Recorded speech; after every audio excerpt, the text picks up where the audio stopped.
और मैं आज आपको बताने जा रही हूँ एक बहुत ही महत्वपूर्ण टॉपिक के बारे में, और वो है गर्भ संस्कार। इसमें गर्भ संस्कार में सबसे इम्पोर्टेंट है प्लांट प्रेगनेंसी।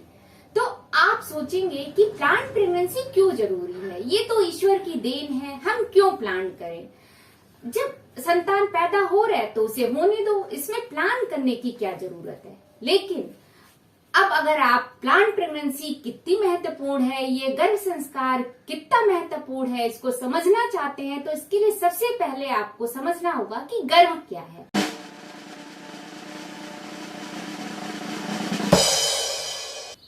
तो जो स्त्री होती है उसके पास ओवा होता है जिसमें कि मदर का जेनेटिक मटेरियल होता है, और पुरुष के पास स्पर्म होता है जिसमें कि फादर का जेनेटिक मटेरियल होता है। तो मदर और फादर का जेनेटिक मटेरियल मिलकर जाइगोट बनाता है और यही फर्टिलाइजेशन कहलाता है। तो फर्टिलाइजेशन से लेकर के 8th वीक तक का पीरियड एम्ब्रियोनिक स्टेज कहलाता है, जो कि बहुत ही क्रिटिकल स्टेज होता है, बहुत ही ज्यादा महत्वपूर्ण स्टेज होता है। और इस 8 वीक में जो माता खाती है, जो सोचती है, जो व्यवहार करती है और जिस तरह से रहती है, उस सभी चीजों का सीधा प्रभाव भ्रूण के पोषण पर पड़ता है और उसके विकास पर पड़ता है। अब इस समय यदि माता कोई मेडिसिन ले लेती है किसी बीमारी के कारण, या एक्सरे करवाती है, या किसी तरह का रेडिएशन होता है, कोई एक्सपोजर होता है, या कोई दुर्घटना होती है जिससे उसे चोट चपेट लग जाती है, तो इसका सीधा दुष्प्रभाव भ्रूण के विकास पर होता है, जो कि बहुत ही ज्यादा घातक हो सकता है।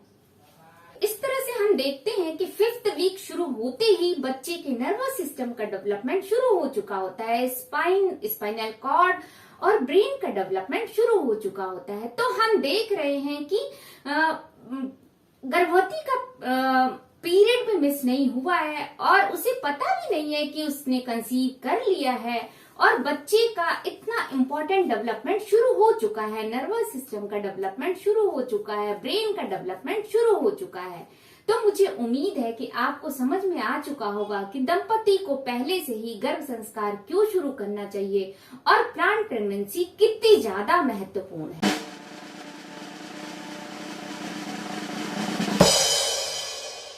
लेकिन गर्भ संस्कार की क्या जरूरत है, तो मैं आपको बताना चाहूंगी कि गर्भ संस्कार कंसीव करने से पहले 3 महीने पहले ही, कम से कम 3 महीने पहले ही स्टार्ट कर देना चाहिए, क्योंकि इस समय माता जो आहार विहार करती है, जो विचार करती है, जो खान पान करती है, उसका सीधा प्रभाव बच्चे के मानसिक और शारीरिक विकास पर पड़ता है, और इसी से बच्चे का सोशल कोशेंट, इमोशनल कोशेंट प्रभावित होता है। तो इस समय अगर माता के खान पान में कुछ गड़बड़ी हो जाए या आहार विहार में कुछ गड़बड़ी हो जाए, तो न्यूरल ट्यूब का नीचे का हिस्सा हो सकता है खुला रह जाए और स्पाइना बाइफिडा हो जाए, या ऊपर का हिस्सा खुला रह जाए और सिर ही ना बने। स्पाइनल कॉर्ड यदि गड़बड़ हो गया, खुला रह गया, तो इससे निकलने वाले सारे नर्व इफेक्ट हो जाएंगे। तो वो नर्व जहां जहां जाती है वो सिस्टम गड़बड़ हो जाएगा। तो हम देखते हैं कि बच्चे का ये फेज बहुत ही ज्यादा महत्वपूर्ण है, क्योंकि यह बच्चे के नर्वस डेवलपमेंट को इफेक्ट करता है। तो ये सारी चीजें बच्चे के फ्यूचर इंटेलिजेंस को, बच्चे के चलने फिरने की एबिलिटी को, बच्चे के स्टूल और यूरिन पास करने की एबिलिटी को गवर्न। तो इस तरह से हम देखते हैं कि 4th वीक से ही ये डेवलपमेंट स्टार्ट हो रहा है, जो कि धीरे धीरे 14 वीक तक चल जाता है। तो इस तरह से हम देखते हैं कि माता को अभी पता भी नहीं है कि वो प्रेग्नेंट है, उसका पीरियड मिस भी नहीं हुआ है, उसे जानकारी नहीं है कि उसने कंसीव कर लिया है, और बच्चे का महत्वपूर्ण विकास स्टार्ट हो चुका है। और इस बीच में यदि माता डॉक्टर से कोई दवा ले रही है, एक्सरे करवा ले रही है, कोई रेडिएशन का एक्सपोजर हो जा रहा है, तो हम सोच भी नहीं सकते हैं कि इसका कितना बड़ा खामियाजा बच्चे को भुगतना पड़ सकता है। तो इस तरह से हम समझ सकते हैं कि प्लांट प्रेगनेंसी और गर्भ संस्कार कितना ज्यादा महत्वपूर्ण है। तो मैं उम्मीद करती हूँ कि आपको गर्भ संस्कार का महत्वपूर्ण रूप से समझ में आ गया होगा कि गर्भ संस्कार कितना ज्यादा महत्वपूर्ण है।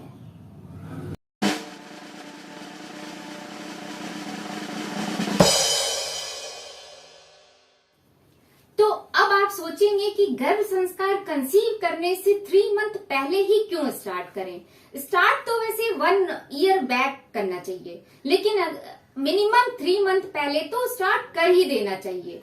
तो 3 मंथ पहले स्टार्ट क्यों करना चाहिए, इसकी इम्पोर्टेंस क्या है, इसको समझने के लिए आपको, जैसा कि मैंने बताया कि मदर का ओवा होता है, उसमें मदर का जेनेटिक मटेरियल होता है। तो आपको पता है कि 46 क्रोमोसोम्स होते हैं, जिसमें से 23 क्रोमोसोम्स ओवा में आएंगे जेनेटिक मटेरियल, और 23 फादर का आएगा।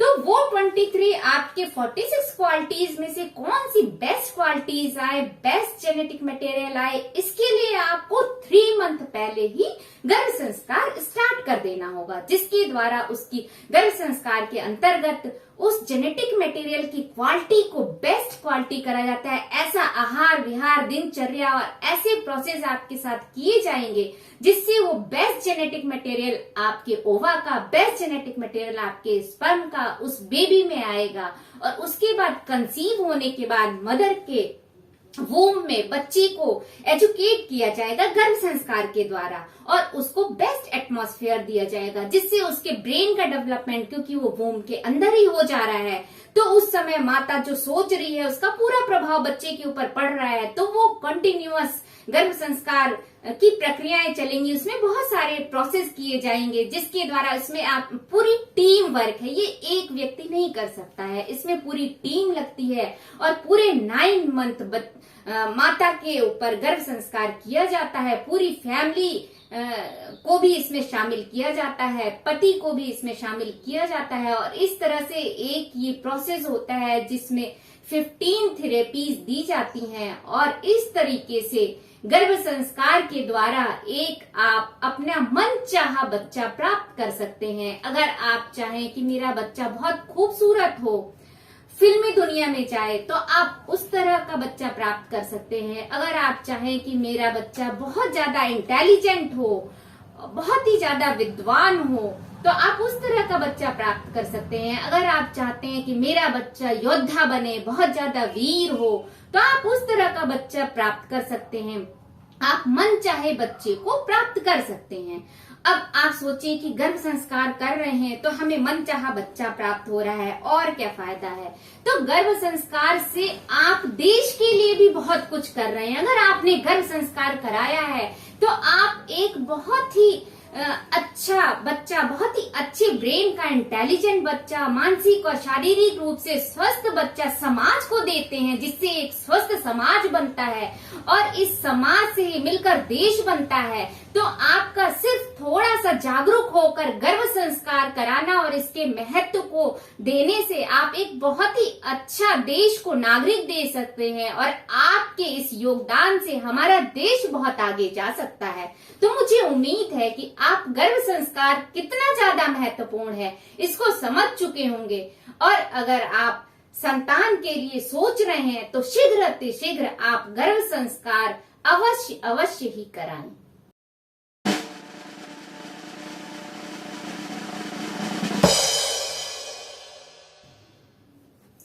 तो ये कोई नया मेथड नहीं है, गर्भ संस्कार हमारे वैदिक काल से होता चला आ रहा है।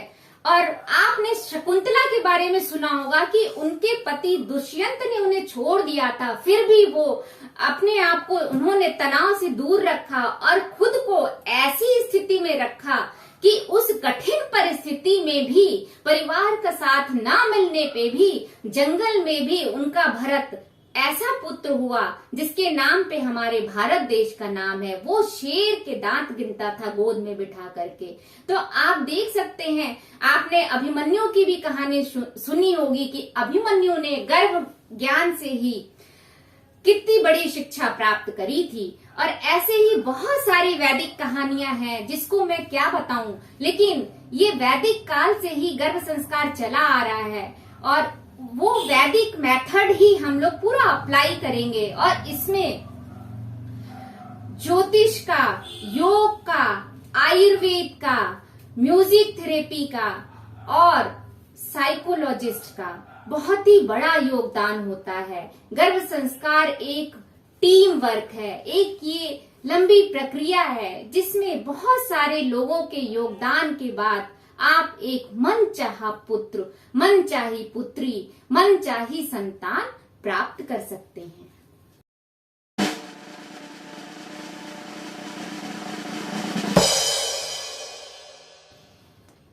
तो आप कई बार देखते हैं कि आपने तो बहुत अच्छी परवरिश करी है बच्चे की, लेकिन वो बच्चा आपको गाली दे रहा है, आपकी बात सुन नहीं रहा है, अचानक ही बहुत ज्यादा चिड़चिड़ा हो गया है, अचानक ही बहुत ज्यादा गुस्सैल हो गया है।